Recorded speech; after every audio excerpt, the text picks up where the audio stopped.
হরে কৃষ্ণ। জয় শিল প্রভুপাদ। সুধী ভক্ত স্বজন, আপনাদের সকলকে জানাই মায়াপুর সাধুসঙ্গ গ্রুপের পক্ষ থেকে অনন্ত অনন্ত কোটি প্রণাম। আগামী 9 আগস্ট রবিবার আসছে শুভ কামিকা একাদশী ব্রত। এই ব্রত সকলে ভক্তির শ্রদ্ধা সহকারে পালন করুন এবং অপরকে এই ব্রত পালনে সহায়তা করুন। এখন আমি এই কামিকা একাদশী ব্রত মাহাত্ম্যকথা পাঠ করার চেষ্টা করছি, আপনারা কৃপা করে তা শ্রবণ করুন। শ্রাবণ কৃষ্ণপক্ষিয়া কামিকা একাদশীর কথা ব্রহ্মবৈবর্ত পুরাণে যুধিষ্ঠির শ্রীকৃষ্ণ সংবাদে বলা হয়েছে।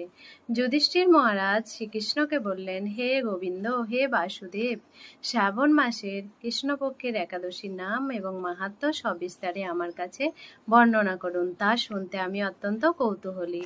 প্রত্যুত্তরে ভক্তবৎসল ভগবান শ্রীকৃষ্ণ বললেন, হে রাজন, পূর্বে দেবর্ষি নারদ প্রজাপতি ব্রহ্মাকে এই প্রশ্ন করলে তিনি যে উত্তর প্রদান করেছিলেন, আমি এখন সেই কথাই বলছি, আপনি মনোযোগ সহকারে তা শ্রবণ করুন।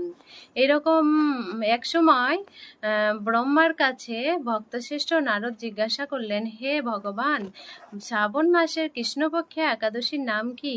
এর আরাধ্য দেবতা কে? সেই ব্রতের বিধি বা কিরকম এবং এই ব্রতের ফলে কি পুণ্য লাভ হয় তা সবিশেষ জানতে ইচ্ছা করি। আপনি কৃপা করে তা আমাকে জানালে আমার জীবন ধন্য হবে। নারদের কথা শুনে ব্রহ্মা অত্যন্ত সন্তুষ্ট হলেন। তিনি বললেন, হে বৎস, জগৎ জীবের মঙ্গলের জন্য আমি তোমার প্রশ্নের উত্তর যথাযথ দিচ্ছি, তুমি তা শ্রবণ করো। শ্রাবণ মাসের কৃষ্ণপক্ষী একাদশী কামিকা নামে জগতে প্রসিদ্ধা। এই একাদশীর মাহাত্ম্য শ্রবণে বাজপেয় যজ্ঞের ফল লাভ হয়। ভগবান শ্রীহরির পূজা অর্চনা অপরিণত পুণ্য ফল প্রদান করে। গঙ্গা, গোদাবরী, কাশী, নৈমিষারণ্য, পুষ্কর ইত্যাদি তীর্থ দর্শনের সমস্ত ফল একমাত্র কৃষ্ণ পূজার মাধ্যমে কোটিগুণ লাভ করা যায়। সাগর ও অরণ্য যুক্ত পৃথিবী দানের ফল, দুগ্ধবতী গাভী দানের ফল অনায়াসে এই ব্রত পালনে লাভ হয়। যারা পাপ পুণ্য সাগরে নিমগ্ন, এই ব্রতই তাদের উদ্ধারের একমাত্র সহজ উপায়। এইরকম পবিত্র পাপ নাশক শ্রেষ্ঠ ব্রত আর জগতে নেই। শ্রীহরি স্বয়ং এই মাহাত্ম্য কীর্তন করেছেন। রাত্রি জাগরণ করে যারা এই ব্রত পালন করেন তারা কখনো দুঃখ দুর্দশাগ্রস্ত হন না। এই ব্রত পালনকারী কখনো নিম্নজনী প্রাপ্ত হন না।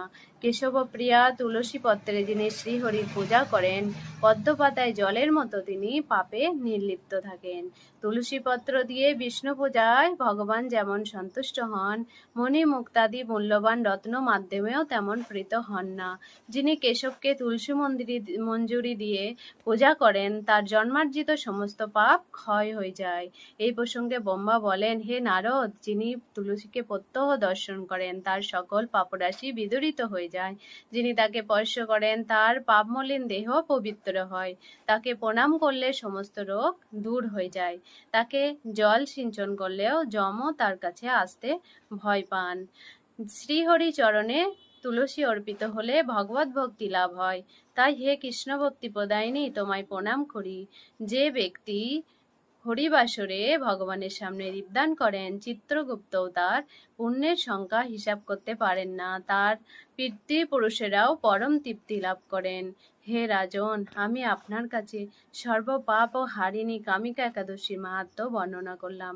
অতএব যিনি ব্রহ্মহত্যা, ভ্রূণ হত্যা, পাপ বিনাশিনী, মহাপুণ্য ফলপ্রদায়ী এই ব্রত পালন করবেন ও এই মাহাত্ম্য শ্রদ্ধা সহকারে পাঠ করবেন অথবা শ্রবণ করবেন, তিনি সর্বপাপ থেকে মুক্ত হয়ে বিষ্ণু লোকে গমন করবেন। জয় শ্রীকৃষ্ণ চৈতন্য প্রভু নিত্যানন্দ শ্রী অদ্বৈত গদাধর শিবাসাদি গৌর ভক্তবৃন্দ। হরে কৃষ্ণ কৃষ্ণ কৃষ্ণ হরে হরে, হরে রাম রাম রাম হরে হরে। জয় জয় কামিকা একাদশী কি জয়। জয় শ্রী প্রভুপাদ। জয় গুরু মহারাজ কি জয়।